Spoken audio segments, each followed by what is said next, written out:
Makanya Nabi bersabda dalam satu hadis, saudara, al-mu'minu lil mu'mini kal bunyan yashuddu ba'duhu ba'dha. Orang beriman yang satu dengan orang beriman yang lainnya bagaikan bangunan yang tiang-tiangnya saling menopang, saudara. Apa kata Nabi? Mathalul mu'minin, perumpamaannya orang yang beriman, fi tawadihim wa tarahumihim wa ta'atufihim, di dalam kasih sayang sesama mereka, di dalam pergaulan persatuan sesama mereka, kamathalil jasadil wahid, bagaikan tubuh yang satu. Bagaimana tubuh yang satu itu, saudara? Satu sama lainnya saling peduli. Idza shtaka minhu udwun, kalau salah satu anggota tubuh menjerit kesakitan karena suatu penderitaan, kada ala husair jasad, seluruh tubuh ikut peduli. Bahkan bisahari wal humma, sampai seluruh tubuh ikut begadang, saudara, ikut meriang akibat bagian tubuh yang sakit tadi, saudara. Artinya kalau kita mendapatkan saudara muslim kita kelaparan, saudara, itu bagian tubuh kita. Laparnya mereka harus menjadi kepedulian kita, keprihatinan kita. Mereka yang kaya, mereka yang punya harta, mereka yang mampu, wajib tolong selamatkan mereka dari jurang kemiskinannya, saudara. Subhanallah walhamdulillah wa la ilaha illallah. Takbir, siap peduli, siap bantu saudara kita. Itu makna puasa, saudara. Makanya Nabi bersabda dalam satu hadis, saudara, al-mu'minu lil mu'mini kal bunyan yashuddu ba'duhu ba'dha. Orang beriman yang satu dengan orang beriman yang lainnya bagaikan bangunan yang tiang-tiangnya saling menopang, saudara. Artinya saling menopang, saudara, satu sama lainnya saling bantu membantu, tolong menolong. Enggak sampai di situ, dalam hadis lain Nabi mengatakan, mathalul mu'minin fi tawadihim wa tarahumihim wa ta'atufihim fihim kamathalil jasadil wahid idza ishtaka minhu udwun tada'a lahu sa'irul jasadi bisahri wal humma. Sadaqan Nabi sallallahu alaihi wasallam, qad adda al-amanah wa nasaha al-ummah wa ballagha ar-risalah. Saudara, apa kata Nabi? Mathalul mu'minin, perumpamaannya orang yang beriman, fi tawadihim wa tarahumihim wa ta'atufihim, di dalam kasih sayang sesama mereka, di dalam pergaulan persatuan sesama mereka, kamathalil jasadil wahid, bagaikan tubuh yang satu. Bagaimana tubuh yang satu itu, saudara? Satu sama lainnya saling peduli. Idza shtaka minhu udwun, kalau salah satu anggota tubuh menjerit kesakitan karena suatu penderitaan, kada ala husair jasad, seluruh tubuh ikut peduli. Bahkan bisahari wal humma, sampai seluruh tubuh ikut begadang, saudara, ikut meriang akibat bagian tubuh yang sakit tadi, saudara. Ini perumpamaan yang luar biasa. Saya mau tanya masyarakat Palembang, kalau ada bisul di tangan kita, apa orang Palembang bilang bisul? Sama. Baik, saudara, kalau ada bisul di tangan, bengkak, merah, ngebet, saudara, biasanya kepala ikut pusing tidak? Kalau udah pusing kadang-kadang badan ikut meriang tidak? Terus kalau kepala pusing, badan meriang, apa bisa mata tidur dengan nyenyak? Yang sakit tangan, sudah. Yang sakit tangan, kepala peduli.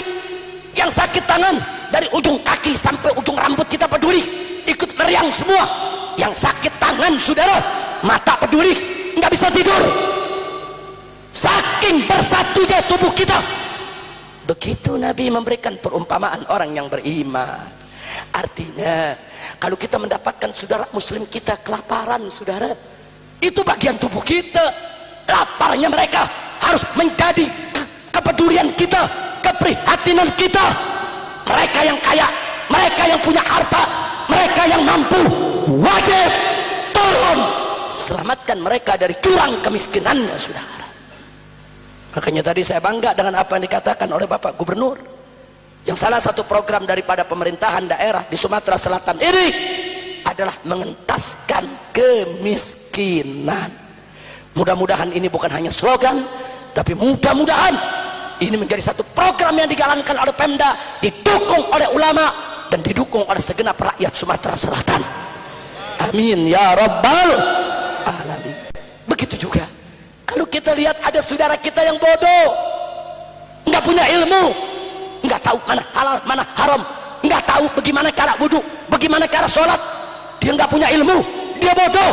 Itu bagian tubuh kita, saudara. Penderitaan dia harus jadi penderitaan kita, sedihnya dia harus jadi sedihnya kita. Sehingga para ulama yang punya ilmu, para juru dakwah, wajib tolong didik mereka, ajarkan mereka, selamatkan mereka dari jurang kebodohan. Itu yang namanya persaudaraan Islam, saudara. Kita kalau ngomong persaudaraan Islam gampang, mari kita bersaudara, mari kita bersatu. Ujung-ujungnya bersatu dalam korupsi, kan kacau balau, saudara. Kalau kita bicara mari kita bersatu, mari kita bersaudara, ya bersatu dalam iman, bersatu dalam Islam, bersatu dalam ihsan. Selamatkan saudara kita yang miskin, saudara kita yang bodoh, agar penderitaan mereka bisa kita lengkapkan bersama, insya. Begitu juga kalau ada saudara kita yang dibantai, dibunuh, saudara, seperti di Myanmar, seperti di Palestina, saudara, yang dibantai oleh Israel, itu saudara kita. Sakit hati saya, prihatin, sedih, kecewa ketika ada seorang muslim di Indonesia diajak bicara tentang Palestina. Apa dia bilang? Itu urusan orang Arab, itu bukan urusan bangsa kita, kita nggak usah ikut campur. Itu Palestina bukan urusan orang Arab, itu urusan orang Islam. Dan yang lebih mengenaskan lagi, ketika terjadi pembantaian umat Islam di Ambon, ketika terjadi pembantaian umat Islam di Poso, ada orang kita mengatakan itu bukan urusan kita, itu urusan orang Poso, itu urusan orang Ambon. Kurang ajar. Itu urusan kita, saudara, itu urusan umat Islam.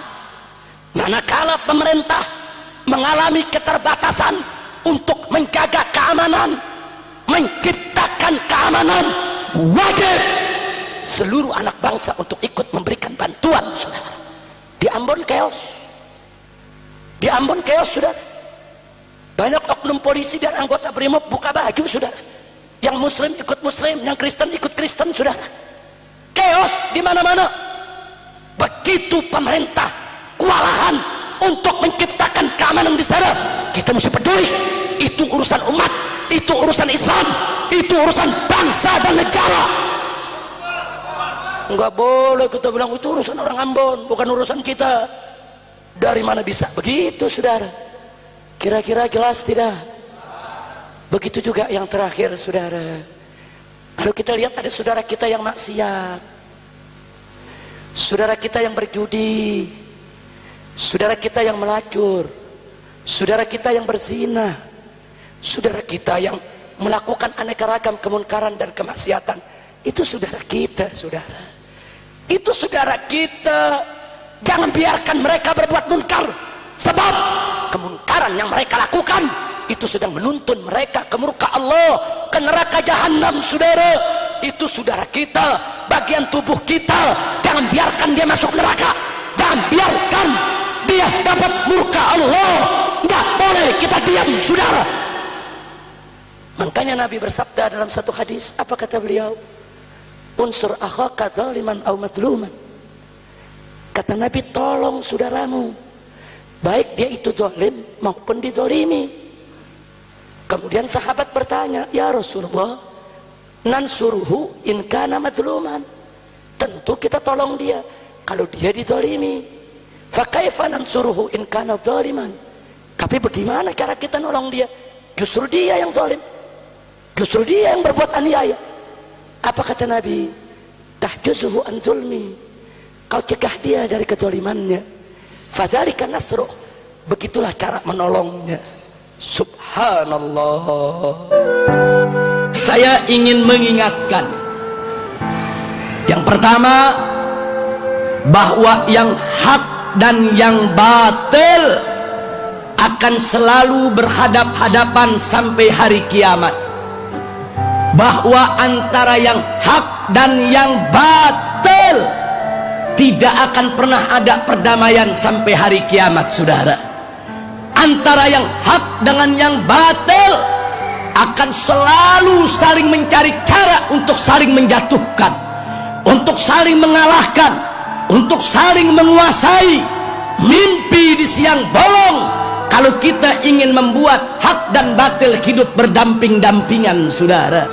Jadi kalau yang hak tidak pernah disuarakan, yang hak tidak pernah ditegakkan, yang hak tidak pernah diperjuangkan, yang hak tidak pernah dilaksanakan, mimpi di siang bolong kalau yang batil akan sirna dari depan kita, saudara. Takbir. Oh, ada yang mengatakan, Habib, kami sibuk dengan sholat malam, tidak punya waktu perang melawan kebatilan. Pertanyaan saya, apakah sholat malamnya lebih hebat dari sholat malam Nabi? Habib, kami sibuk dengan puasa setiap hari, sehingga kami tidak punya waktu untuk turun ke jalan perang melawan kebatilan. Saya mau tanya, apa puasanya lebih bagus dari puasanya Nabi? Habib, kami sibuk dengan zikir, dengan wirid, dengan hizib.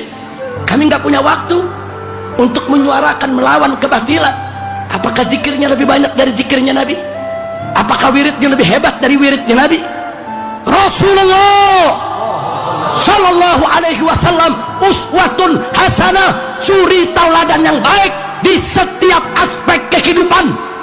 Sholatnya paling bagus, puasanya paling bagus, zikirnya paling bagus, zuhudnya paling bagus, tahajudnya paling bagus, aneka ragam amal ibadahnya paling bagus. Tapi sungguh pun begitu, Nabi tidak pernah melupakan untuk turun menegakkan amar ma'ruf nahi munkar, saudara. Takbir. Dan Nabi juga tidak lupa untuk mencabut pedangnya, mengangkat senjatanya tatkala dibutuhkan untuk membela agama.